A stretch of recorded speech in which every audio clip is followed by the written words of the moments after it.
এই মুহূৰ্তত মোৰ লগত উপস্থিত আছে এগৰাকী অসাধাৰণ প্ৰতিভাৰ যুৱক আৰু এই কাৰণে মই অসাধাৰণ প্ৰতিভাৰ যুৱক বুলি কৈছো। আপুনি মই নোৱাৰা বিভিন্ন কাম তেওঁ দাঁতেৰে অনাৰাশে টানি আনি কাম কৰিব পাৰে আৰু এই মুহূৰ্তত মোৰ লগত সেইগৰাকী যুৱক উপস্থিত আছে ইমৰান হুছেইন। আৰু মই প্ৰথমে যদি সহযোগী সম্ভৱ হয় মই দেখুৱাবলৈ আহ্বান জনাইছো যে এই চাৰিচকীয়া গাড়ীখন আচলতে এই চাৰিচকীয়া গাড়ীখন অনাৰাশে তেখেতে দাঁতেৰে টানি লৈ কঢ়িয়াব পাৰে আৰু ভিতৰৰ ভাগৰ দৃশ্যটো দেখুৱাব বিচাৰিছো। চাওক, গাড়ীখনত বৰ্তমান সময়ত কোনো ড্ৰাইভাৰ বা কোনো ব্যক্তি নাই, কিন্তু এই গাড়ীখন এই যুৱকগৰাকীয়ে আচলতে দাঁতেৰে টানি লৈ যাব আৰু মোৰ সহযোগে পৰিৱেশটো দেখুৱাইছে। অন্যতে উল্লেখ কৰিব বিচাৰিছো এই কাম কিন্তু আপুনি বা মই কৰাটো কোনো ধৰণৰ সম্ভৱ নহয় আৰু আপুনি মই এই কাম চেষ্টা নকৰাও ভাল, কাৰণ এই অসাধাৰণ প্ৰতিভাৰ যুৱকগৰাকীয়ে এই দেখুৱাব যে আচলতে কোন ধৰণৰ যাত্ৰী অবিহনে বা ড্ৰাইভাৰ অবিহনে তেওঁ এই কাম কৰিব পাৰে। আৰু বৰ্তমান সময়ছোৱাত আমি দেখুৱাবলৈ আহ্বান জনাইছো। অন্যতে বিভিন্ন ধৰণৰ আচলতে দাঁতেৰে তেওঁ কাম কৰি আহিছে। তেওঁ চিলিণ্ডাৰে হওক বা নাৰিকলে হওক বা বিভিন্ন ধৰণৰ আচলতে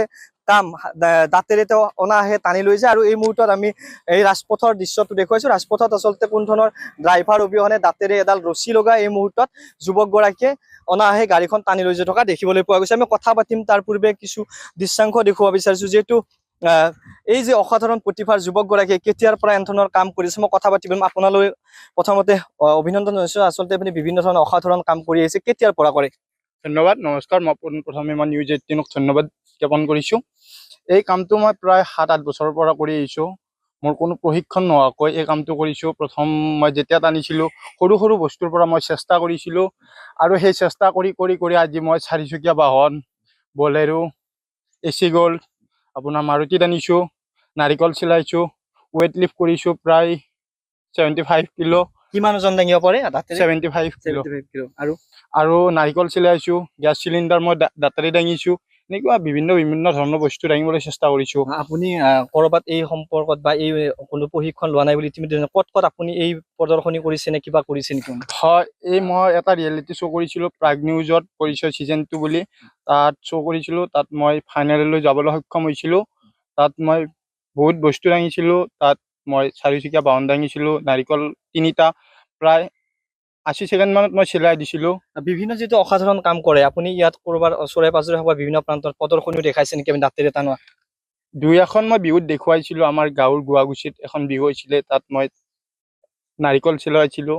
আৰু মই যি আপোনাৰ বেজী যে আছে সেই বেজী প্ৰায় মোৰ হাতত 80টা মান মাৰিছিলোঁ। কেতিয়াৰ পৰা এই কাম আপুনি কৰি আহিছে? প্ৰায় 8 বছৰত, 2016ৰ পৰা কৰি আহিছোঁ। ভৱিষ্যতে কিবা পৰিকল্পনা আছে নেকি ইয়াক লৈ? ভৱিষ্যতে মোৰ পৰিকল্পনা আছে যে মই গিনিজ বুক অফ ৱৰ্ল্ড ৰেকৰ্ডত মোৰ নিজৰ অভিলেখ গঢ়িব বিচাৰোঁ।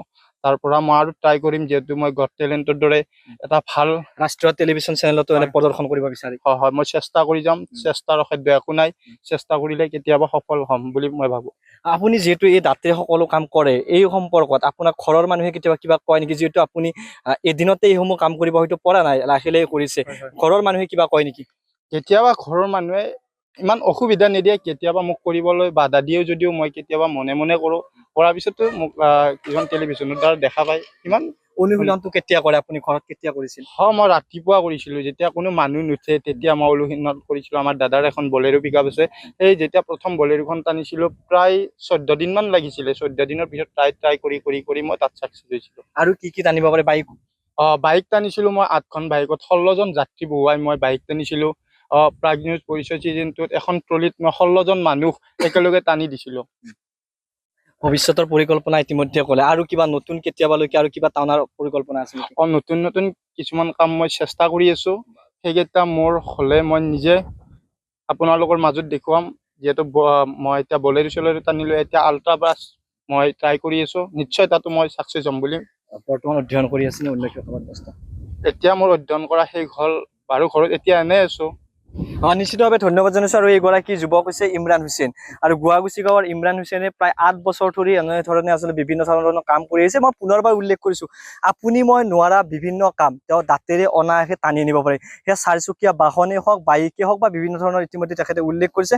কিন্তু মই পুনৰ উল্লেখ কৰোঁ এটা কথা যে এই কাম আপুনি বা মই কৰাৰ কাৰণে কিন্তু সম্ভৱ নহয়। আৰু আপুনি মই এই কাম কেতিয়াও কৰাৰ চেষ্টা কৰিব নালাগে, কাৰণ এই কামসমূহ সকলোৱে কৰিব নোৱাৰে আৰু এই কাম কৰি হয়তো বিভিন্ন ধৰণৰ সমস্যাৰ সন্মুখীন হ'ব পাৰে। সেইবাবে সেইবাবে মই আহ্বান জনাইছোঁ এই দৃশ্য দেখাৰ পিছত আপুনি মই এই কাম ট্ৰাই নকৰাই ভাল কিন্তু এইগৰাকী যি যুৱক এইগৰাকী যুৱকক আমি শুভেচ্ছা জনাইছোঁ ভৱিষ্যতে বিভিন্ন ধৰণৰ কাম কৰাৰ হেঁপাহ আছে অন্যহাতে ৰাষ্ট্ৰীয় টেলিভিশ্যন শ্ব'ত আচলতে এইগৰাকী যুৱকে বিভিন্ন ধৰণৰ এই যি কামসমূহ কৰি দেখুৱাৰো এক আপ্ৰাণ চেষ্টা মনত ৰাখি থকা পৰিলক্ষিত হৈছে আপুনি বিচৰা বাতৰি পাব কেৱল নিউজ 18 এপত নিউজ 18 এপ ডাউনলোড কৰিবলৈ স্কেন কৰক এই QR কোড গুগল প্লে ষ্টৰতো পাব এই নিউজ 18 এপ